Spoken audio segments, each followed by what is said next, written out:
leadership mistakes, how about all of them twice? I'll probably make all of them at least twice more in my career. Leadership mistakes. Well, I guess I would start off by saying, I try it to the best of my ability to practice servant leadership. Right? We've all heard that term, servant leadership. I'll tell the organization, hey, you know what? You don't work for me. I work for you.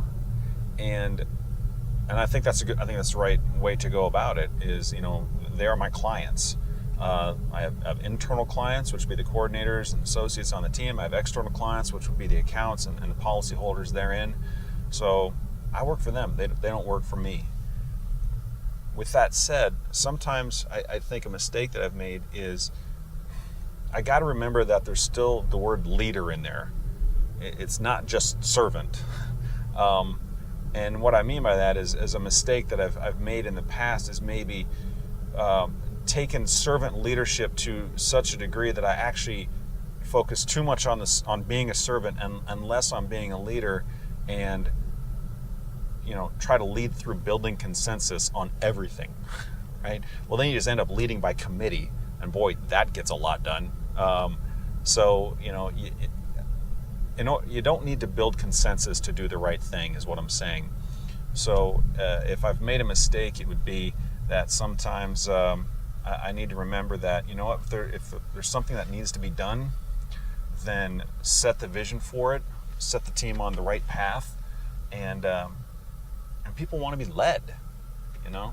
They want to be led. They want to be inspired to a certain vision. So, yes, practicing servant leadership, good thing. Just make sure that you don't spend your career trying to lead by consensus.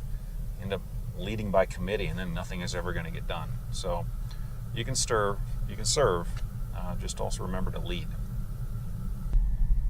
So I was talking about how, in 1 week's time, taking someone from a place where, they're ready to pack it in, and they're questioning whether or not they made the right decision, and just through having some coaching conversations with them, in one short week, just their 180-degree turnaround on their mindset and the way that they're approaching the business. And the question comes, it's a question that you ask me, and a question that I have to ask myself is it going to stick? And that's actually, that's the work of leadership. The inspirational motivation, coming up with a cute tagline, or some kind of fancy quote that I pulled out of a book that is going to change their motivation for like a half hour. The real work of leadership is that continual, ongoing coaching and reminding them of the decision that they made on their own, that hey, I am going to change the way that I'm approaching the business in order to get different results. So yeah, that's where the work actually begins.